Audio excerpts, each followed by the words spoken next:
Is anyone here actually qualified to fly this aircraft? The question didn't come from the cockpit. It came from somewhere deeper in the cabin, carried over the rising panic like a voice that refused to be drowned out. At 30,000 feet, Flight 782 had stopped feeling like a journey and started feeling like a slow, controlled fall.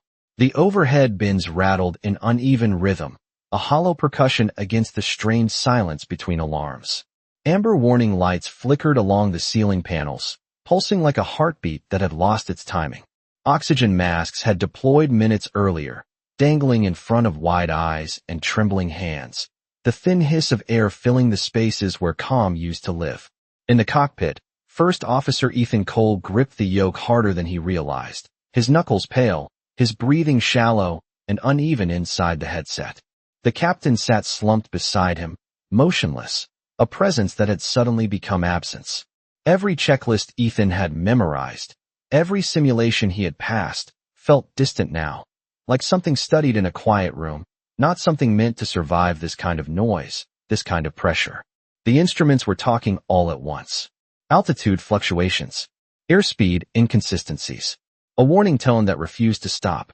He tried to prioritize, to isolate, to think, but the aircraft didn't wait for perfect decisions. It moved. It reacted.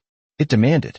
Back in the cabin, a flight attendant moved quickly down the aisle, her voice steady but thin under the strain as she called out for assistance, scanning faces that looked back at her with fear, confusion, and helplessness.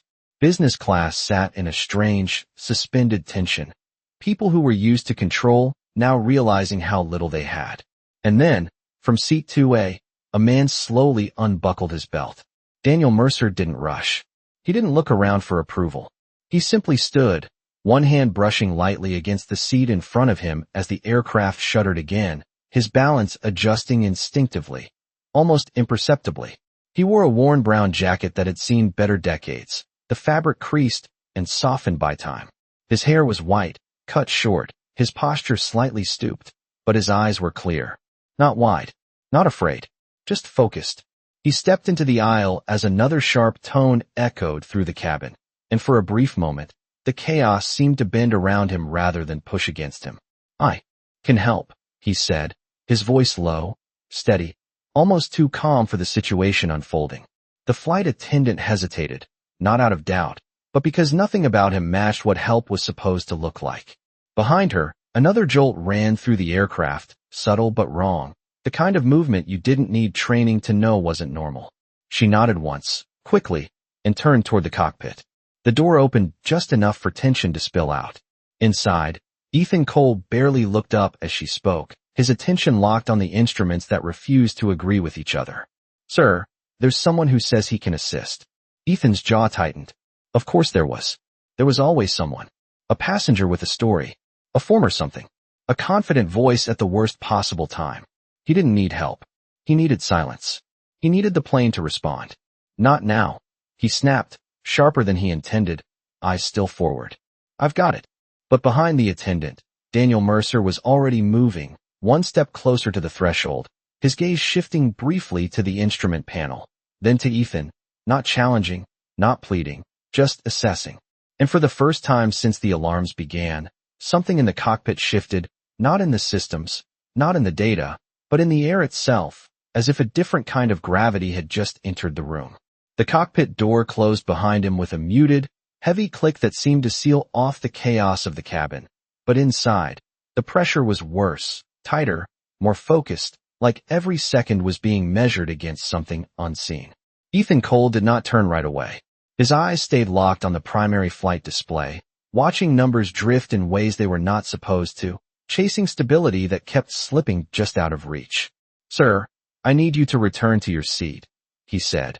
The words controlled but edged, the tone of someone holding onto procedure as the last line of defense. Daniel Mercer did not respond immediately. He stood just behind the center console, one hand resting lightly on the back of the co-pilot's seat, not gripping, not bracing, just feeling the movement of the aircraft through the structure beneath his palm. His gaze moved once across the instrument panel, slow and deliberate, taking in not just what was flashing, but what was not. The difference mattered. The aircraft dipped slightly, A subtle roll to the right that Ethan corrected a fraction too late. The motion small but telling. Daniel's voice came, low and even. You are chasing the nose. Ethan exhaled sharply, irritation cutting through the stress. I said I have it. Another alert tone pierced the air, sharper this time, followed by a flicker on the engine readouts that made Ethan's grip tighten again. He adjusted, corrected, compensated, each movement precise, each one just slightly behind the aircraft's behavior. Daniel watched for another second, then spoke again, not louder, not forceful, just certain. You are overcorrecting. Feel it through the frame, not the screen. Ethan finally turned, just enough to look at him, disbelief and frustration mixing in his expression. This is not a training sim, sir. Daniel met his eyes without flinching. No, it is not. The plane shuddered again, a deeper vibration this time, not violent, but wrong in a way that could not be ignored. Daniel's hand shifted slightly, fingertips brushing the edge of the console, as if listening through touch. Left engine is lagging behind your inputs, he said quietly. Not failing, just not keeping up. Ethan glanced back at the readouts, scanning for confirmation, but the data looked normal, green across the board, exactly as it should be. All systems are showing nominal, he said, almost defensively. Daniel nodded once, as if that was expected. The system is telling you what it sees, he replied, not what it feels. For a brief moment, neither of them spoke. The only sound was the layered chorus of alerts, airflow, and the distant, muffled tension of a cabin full of people waiting for something they could not name. Ethan's eyes flicked back to the horizon line on the display, then to the physical tilt of the aircraft he could feel in his body, the two not perfectly aligned. It was subtle, almost nothing, but it was there. Daniel leaned slightly forward, not touching anything yet, just close enough to see more clearly. Trim 2 degrees nose up, he said. Then hold. Do not fight it. Ethan hesitated, the instinct to reject the suggestion colliding with the quiet realization that nothing he was doing was stabilizing the situation. Another small dip. Another delayed correction. He made the adjustment. Slowly. Carefully. The aircraft responded, not dramatically, not instantly, but differently. The oscillation eased, just enough to be noticeable. The cockpit felt quieter, even though the alarms had not stopped. Ethan did not look at Daniel this time. He kept his eyes forward, but something in his posture shifted, tension redistributing into focus. What is your background? He asked, the question coming out more measured than before. Daniel's gaze remained on the instruments, then beyond them, as if he was looking through the aircraft rather than at it. Long time ago, he said. Different kind of cockpit. Ethan let out a breath he did not realize he had been holding. Outside, unseen beyond the metal and glass, the sky stretched wide and indifferent, but inside, for the first time since the captain had gone still, the aircraft felt like it was being guided again, not just controlled. The aircraft held its new attitude like a breath that had finally been steadied, not perfectly smooth, not completely calm, but no longer slipping away, and inside the cockpit the difference was enough to be felt without being spoken. Ethan Cole adjusted his grip on the yoke, this time lighter, less forceful, as if he was no longer trying to command the aircraft but understand it. The warning tones had not stopped, but they no longer felt like chaos. They had rhythm now, patterns he could begin to separate.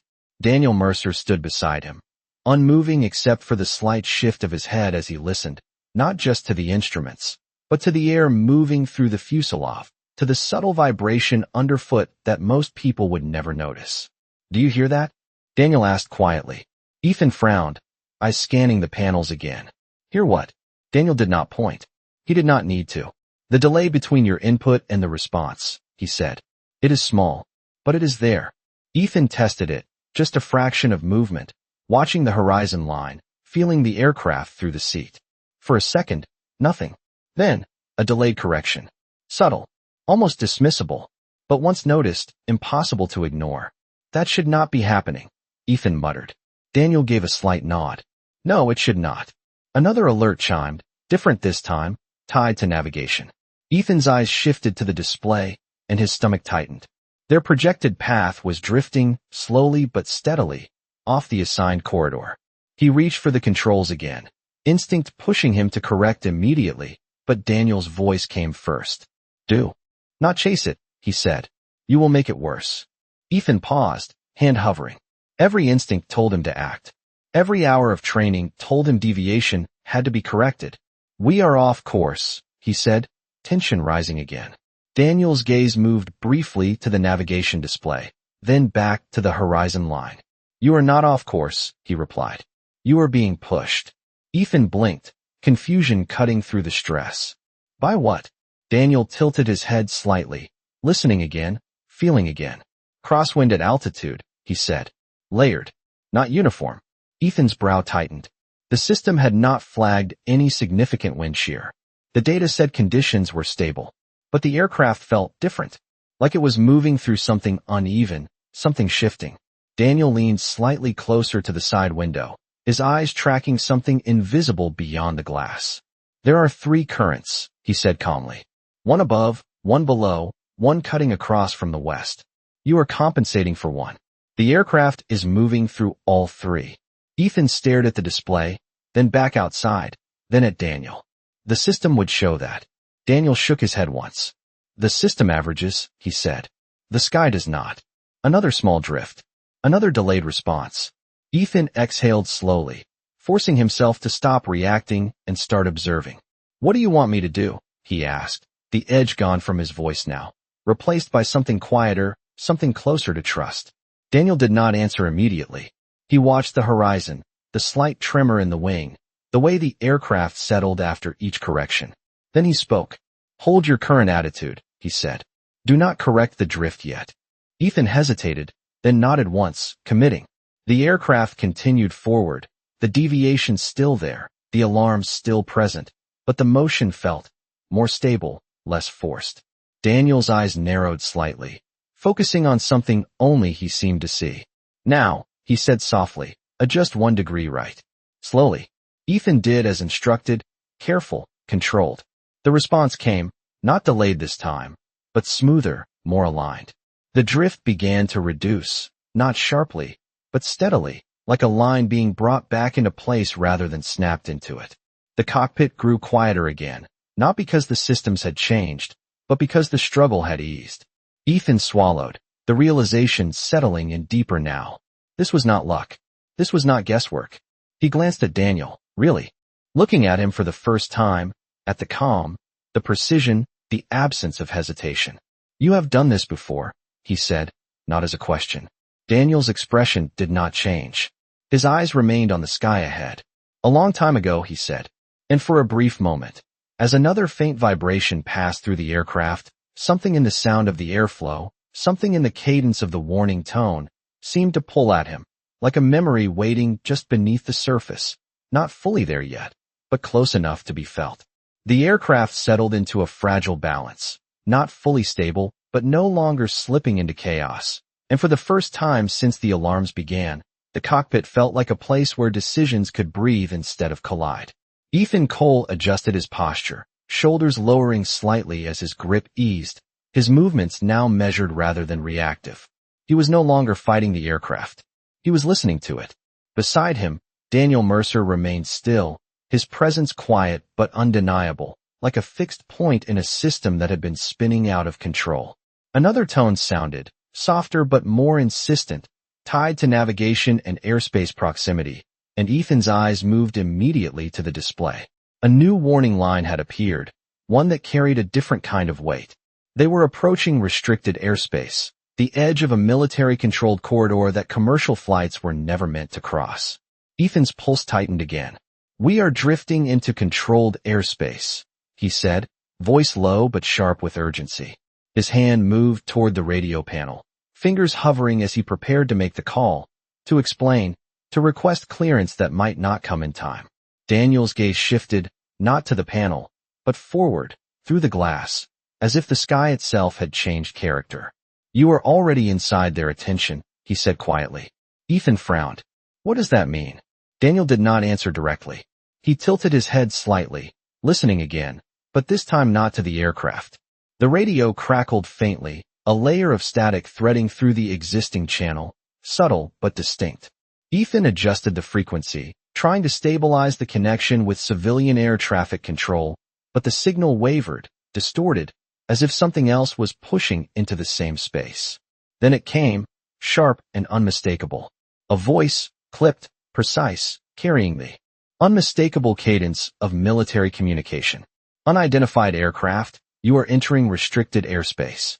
State your identity and heading immediately. The cockpit went still in a different way. Not quieter. Heavier. Ethan swallowed, his training snapping back into place, his hand moving to respond. This is Commercial Flight 782. We have an onboard emergency, requesting immediate, static cut across his transmission, not fully blocking it, but breaking its clarity. The voice returned, firmer now. Repeat your identification. You are off assigned corridor. Confirm control of aircraft. Ethan's jaw tightened. The last part of that request was not routine. It was a question with consequences. He glanced briefly at the captain, still unresponsive, then back at the instruments, then at Daniel. For a fraction of a second, uncertainty returned, sharp and cold. Daniel did not look at him. His eyes were on the horizon, his expression unchanged, but something in his posture had shifted, almost imperceptibly, like a memory aligning with the present. They are not asking about the aircraft, Daniel said softly. They are asking about you. Ethan exhaled slowly, the weight of that settling in. His hand hovered over the transmit switch, hesitation creeping in where certainty should have been. I am the acting pilot, he said, more to himself than anyone else. Daniel finally turned his head slightly, just enough for his voice to carry with quiet authority. Then sound like it. Another crackle on the radio, sharper this time, the same voice returning with less patience. Unidentified aircraft, respond now or you will be intercepted. The word hung in the air, not loud, not dramatic, but absolute. Ethan felt it in his chest, in the tightening of his breath, in the realization that the situation had expanded beyond the aircraft itself. This was no longer just about stabilizing a flight. This was about being recognized, being trusted, being understood in a space where mistakes were not given time to explain themselves. He pressed the transmit switch, his voice steadier now, grounded in the fragile control he had regained. This is Flight 782. We have control of the aircraft, pilot incapacitated, requesting vector for emergency landing. Silence followed, not empty, but waiting. Daniel listened, not to the absence of sound, but to what might come next, his eyes narrowing slightly, as if something familiar was beginning to take shape just beyond reach. And somewhere far ahead, unseen but already moving, the sky was no longer just open air. It was watching. The silence on the radio stretched just long enough to feel intentional, not like a delay, but like someone on the other end was deciding what to believe, and inside the cockpit that silence pressed heavier than any alarm had before. Ethan Cole kept his finger near the transmit switch, resisting the urge to fill the gap with more explanation, more detail, more proof that he was in control. Beside him, Daniel Mercer did not move, his attention fixed forward, his posture unchanged, but his eyes had shifted, narrowing slightly, as if something in that silence was familiar to him in a way it was not to Ethan. The aircraft held steady, the earlier instability now reduced to a faint, manageable tremor, but the air inside the cockpit felt different, charged with something that had nothing to do with altitude or engines. Then the radio came alive again, the same voice, but altered, less sharp, more measured. Flight 782. Maintain current heading and altitude. Do not deviate further. Stand by for escort. The word landed with quiet weight. Escort. Not guidance. Not clearance. Something else. Ethan's throat tightened slightly. Escort. He repeated under his breath, the implication settling in. He glanced at Daniel again, searching now, not dismissing. What does that mean for us? Daniel did not answer immediately. His head tilted just slightly, listening again, but this time not to the aircraft or the wind. The radio emitted a faint undercurrent, a secondary channel bleeding through for just a fraction of a second, a clipped exchange too brief to fully catch, but enough to trigger something deeper. Daniel's expression shifted, not visibly to anyone else, but inside, something moved. A sound, a cadence, a pattern. The present blurred at the edges. For a moment, the steady hum of the commercial aircraft dissolved into a different vibration, lower, tighter, more confined. The cockpit around him changed, not physically, but in memory. The panels were older, analog needles instead of digital clarity, the air thicker, warmer, carrying the faint scent of heated metal and fuel. Voices on the radio, urgent but controlled, calling out coordinates, altitudes, identifiers that were not meant for open airspace. He was younger then, hands steady on a different set of controls, the aircraft around him not built for comfort, but for endurance. The sky outside had not been empty. It had been crowded with signals, with boundaries, with lines that could not be crossed without consequence. And through all of it, one thing had mattered more than anything else. Recognition. Identification. Being known before being judged. The memory did not fully form. It did not need to. It left behind a single, clear impression, like a mark pressed into metal. Daniel blinked once, and the present snapped back into place, the modern cockpit sharp again, the digital displays steady in front of him. Ethan was watching him now, not with doubt, but with a question he did not yet know how to ask. "You have heard that before," Ethan said quietly, not a guess, but a realization. Daniel's gaze shifted briefly to the radio panel, then back to the horizon. "Yes," he said simply. Another crackle of static. This time different. Cleaner. Stronger. A new voice entered the frequency. Younger. Sharper. Carrying the unmistakable clarity of someone speaking from a different kind of aircraft. "Flight 782, this is lead escort. Maintain heading. We have you in sight." Ethan's breath caught slightly. He leaned forward just enough to look through the forward glass, scanning the vast blue ahead. At first, nothing. Just sky. Endless. Open. Indifferent. Then, a glint. Small. Fast. Closing the distance with a precision that did not feel like movement, but intention. Daniel saw it at the same moment, his eyes locking onto the point of light as it grew, resolving into shape, into form. Sleek. Angular. Controlled in a way that spoke of power held in reserve. The aircraft did not approach like something curious. It approached like something that already knew exactly what it was looking for. Inside the cockpit, the air shifted again, not with panic this time, but with anticipation, the kind that comes just before something important reveals itself. Ethan swallowed, his voice lower now. "They are here." Daniel did not respond. He was watching, listening, waiting, as if the next moment was not about what would happen, but about what would be recognized. The shape in the distance grew with impossible smoothness, cutting through the sky without disturbing it, as if it belonged to a different set of rules than the aircraft Ethan was struggling to manage, and within seconds the single glint split into two, moving in perfect formation, their approach controlled, deliberate, undeniable.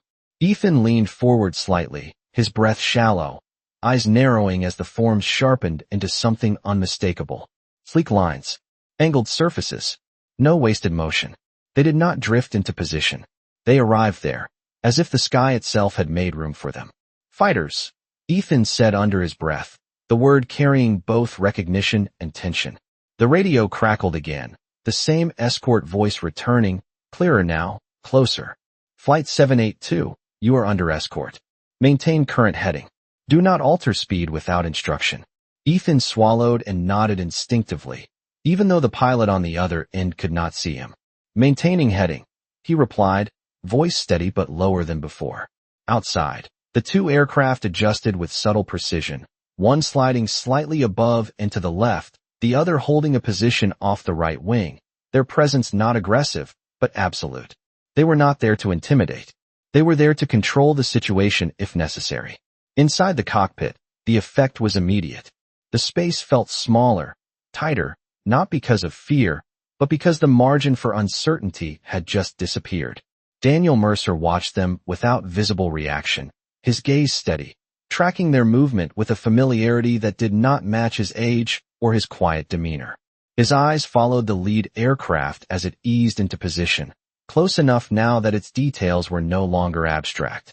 The canopy reflected sunlight in sharp flashes, the silhouette unmistakable against the high-altitude blue. Daniel's expression did not change, but something behind it did. Recognition was not something he showed. It was something he carried. "They are not here to take control," he said quietly. Ethan glanced at him, surprised. "Then why does it feel like they are?" Daniel shifted his weight slightly, one hand resting against the console again, feeling the steady vibration of the aircraft now under control. "Because they need to know who you are before they decide what you are," he replied. The radio came alive once more, this time with a different tone, more direct, more focused. Flight 782, confirm again. You have control of the aircraft. Ethan did not hesitate this time. Affirmative. I am the acting pilot. Aircraft is stable. A brief pause followed, shorter than before, but still deliberate. Then the escort pilot spoke again, the cadence changing just enough to signal something deeper. Copy. That. Stand by for identification verification. Ethan frowned slightly. Identification verification? He repeated quietly, more to himself than anyone else. Daniel's gaze moved to the radio panel, then to Ethan, his voice calm, almost gentle. They are not verifying the aircraft, he said. They are verifying the pilot. Ethan felt the weight of that settle into his chest. He had given his name, his role, his situation. It should have been enough. But it was not. Not here. Not now. Outside, the lead fighter shifted position again, closer, aligning almost parallel, as if trying to see inside the cockpit itself. The precision of the movement was unsettling in its calmness. No wasted fuel. No wasted motion. Just observation. Just assessment. The radio clicked softly, then a new voice entered, deeper, more measured, carrying the authority of someone not just flying, but commanding the situation. Flight 782, this is lead escort.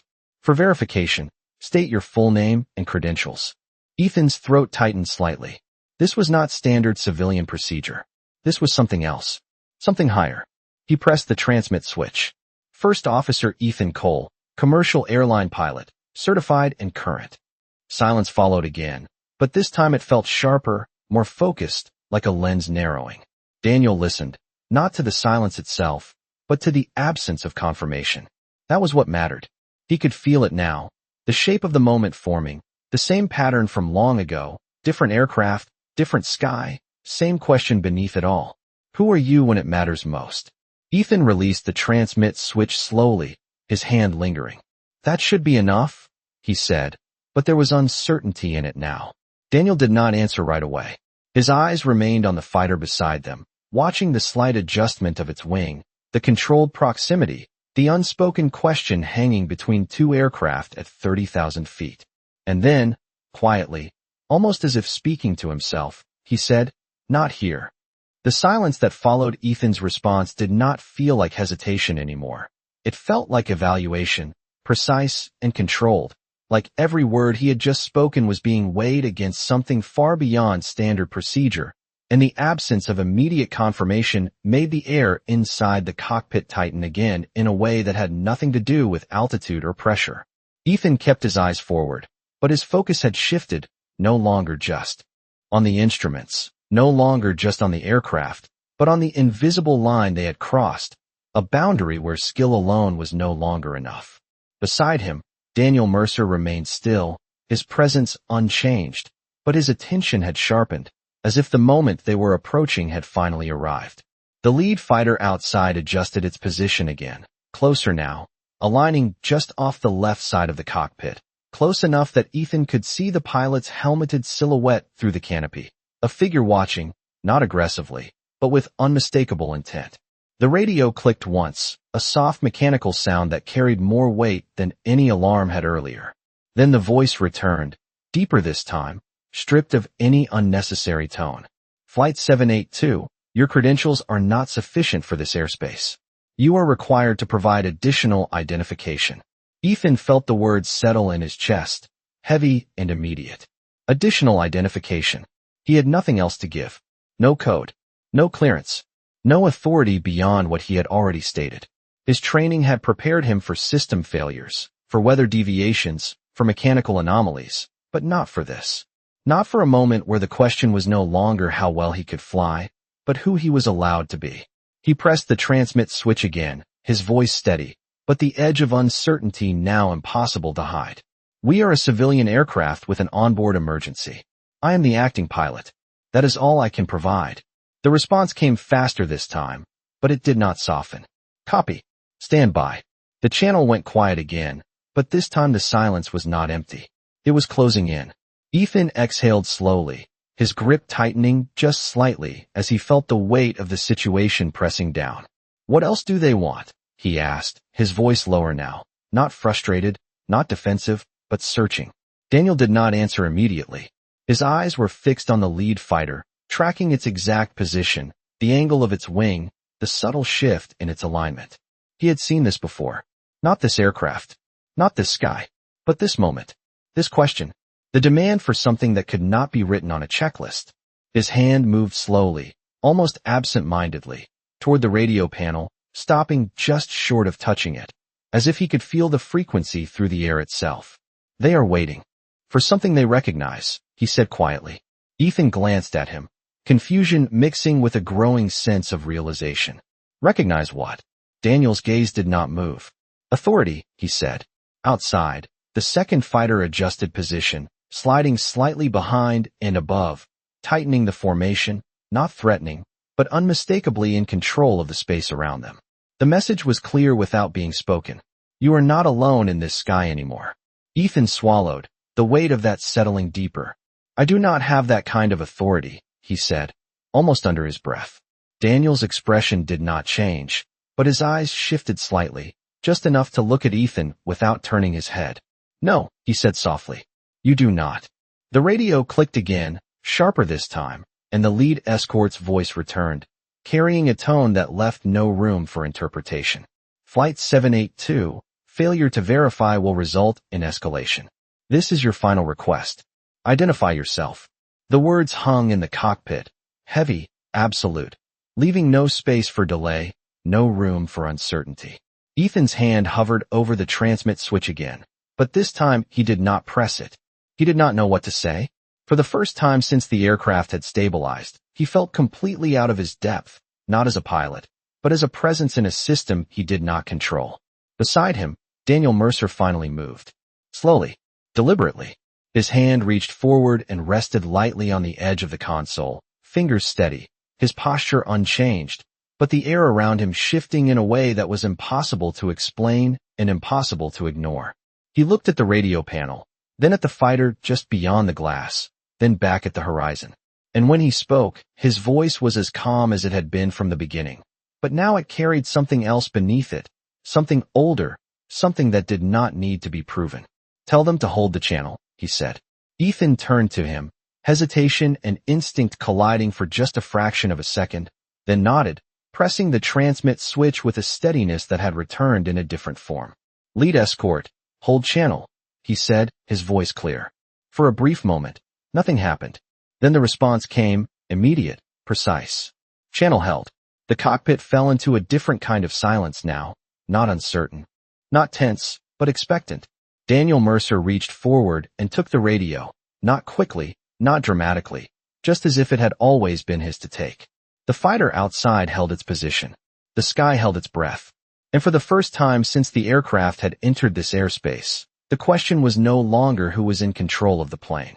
It was who was about to answer. Daniel Mercer did not rush the moment, his hand resting on the radio with a familiarity that felt out of place in a modern cockpit, yet completely natural in his posture. And for a brief second, he simply listened, not to the static, not to the channel, but to the silence behind it, as if confirming that the space was truly his to speak into. Ethan Cole watched him, not interrupting, not questioning, because something in the air had already shifted beyond explanation, beyond protocol, beyond anything he had been trained to challenge. Outside, the lead fighter held perfectly steady, its position unchanged, its presence no longer just observation but anticipation. Daniel lifted the transmit switch slowly, his movements deliberate, unhurried, and when he spoke, his voice did not rise, did not strain, did not attempt authority, it simply carried it. Lead escort, this is Mercer. He paused, just long enough for the name to settle, not as an introduction, but as a signal.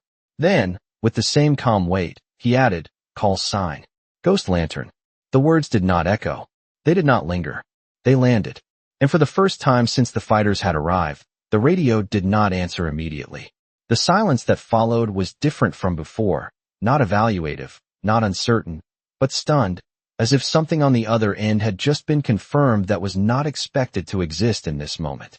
Ethan felt it before he understood it, the subtle change in pressure, not physical, but situational, like the entire system around them had just recalibrated.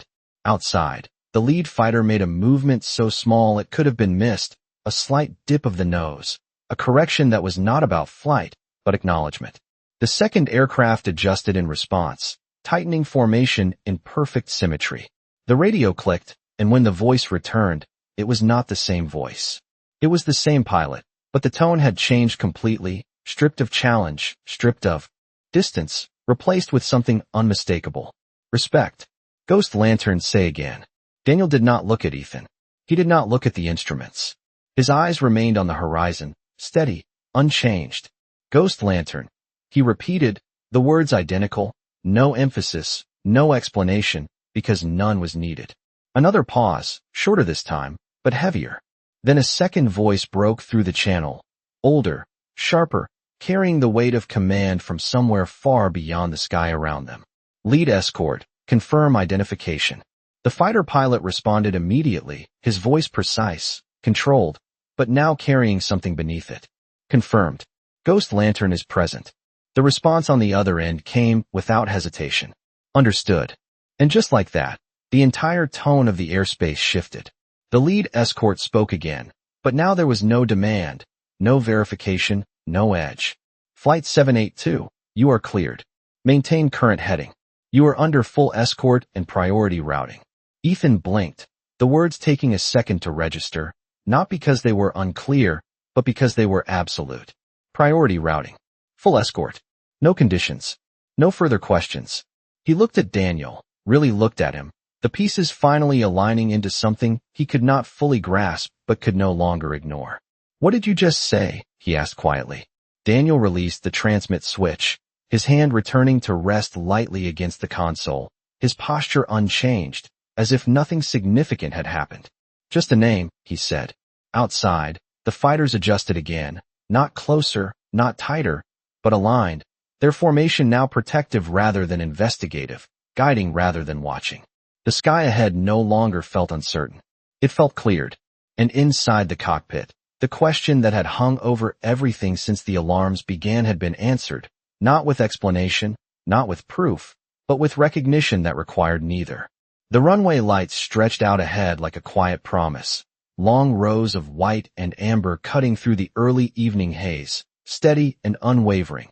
And for the first time since the aircraft had lost control at altitude, the world outside felt structured again, grounded in something solid. Inside the cockpit, the noise had faded to a low, manageable hum. The warning tones silenced one by one as systems stabilized under careful guidance, and Ethan Cole's hands moved with a calm precision that had not been there before, not because the situation was simple, but because it was finally understood. The descent had been smooth, almost deliberate, guided not just by instruments, but by the steady presence beside him and the silent escort above and behind them, two shapes in the sky that had not left their position once. Approach looks good, Ethan said quietly, more to confirm than to announce, his voice steady, grounded. Daniel Mercer gave a slight nod, his eyes forward, watching the runway grow closer, the aircraft aligning naturally with the glide path as if it had always been meant to arrive this way. Hold it, Daniel said softly. Do not rush the ground. Ethan adjusted slightly, easing the descent, letting the aircraft settle rather than forcing it down. The wheels met the runway with a firm, controlled contact, not abrupt, not soft, just right, the kind of landing that did not draw attention to itself because it did not need to. A long exhale moved through the cockpit, unspoken but shared. The aircraft slowed, rolling down the runway under steady control, the world narrowing from sky to pavement, from uncertainty to arrival. Outside, the escort aircraft remained visible for a moment longer, their formation holding even as the commercial jet decelerated. And then, almost seamlessly, they peeled away, one banking slightly to the left, the other climbing just enough to catch the last light across its wings, a quiet gesture that needed no explanation. Ethan watched them go, his eyes following their movement until they disappeared into the distance, and only then did he look back at the runway ahead, at the taxiway lights guiding them forward. They stayed the whole way, he said, his voice low, still carrying a trace of disbelief. Daniel did not look back. They were not watching the aircraft, he replied. They were watching the responsibility. The plane slowed to a controlled taxi, ground vehicles visible in the distance, lights flashing not in alarm, but in readiness, in coordination, and as they cleared the runway, the cockpit door opened slightly, the flight attendant's face appearing, her expression caught between relief and something deeper, something harder to name. She looked from Ethan to Daniel, her eyes lingering on the older man for just a second longer, as if she understood that something had happened she could not fully explain. "We are safe?" she asked quietly. Ethan nodded once. "We are safe." She exhaled, stepping back, the weight of the cabin shifting from fear to something softer, something grateful. Inside the cockpit, silence returned, not empty, not tense, but full, like a moment that did not need to be filled with words. Ethan looked at Daniel again, the question still there, but now mixed with something else. "Respect. You never told them who you were," he said. Daniel adjusted his jacket slightly, the worn fabric settling into place as naturally as everything else about him. "I told them enough," he replied. The aircraft continued its slow taxi, guided by lights and signals, by systems and people, but also by something less visible, something that had already done its work. As they approached the gate, Daniel reached for the door handle, his movements unhurried, his presence already beginning to fade back into the quiet anonymity he had carried from the beginning. Ethan hesitated, then spoke, not loudly, not formally, just honestly. "Sir." Daniel paused, just for a moment, without turning fully. Ethan's voice followed, steady, certain now. "Thank you." Daniel gave a small nod, almost imperceptible, and stepped out into the narrow passage beyond the cockpit, into the world of passengers and lights and voices that would never fully understand what had just happened above 30,000 feet. And as the aircraft came to a complete stop, engines quieting, systems powering down, the moment did not end with applause or announcement. It ended the way it had begun, with a man who did not need to be recognized, walking away as if he had never been the reason everyone else made it home.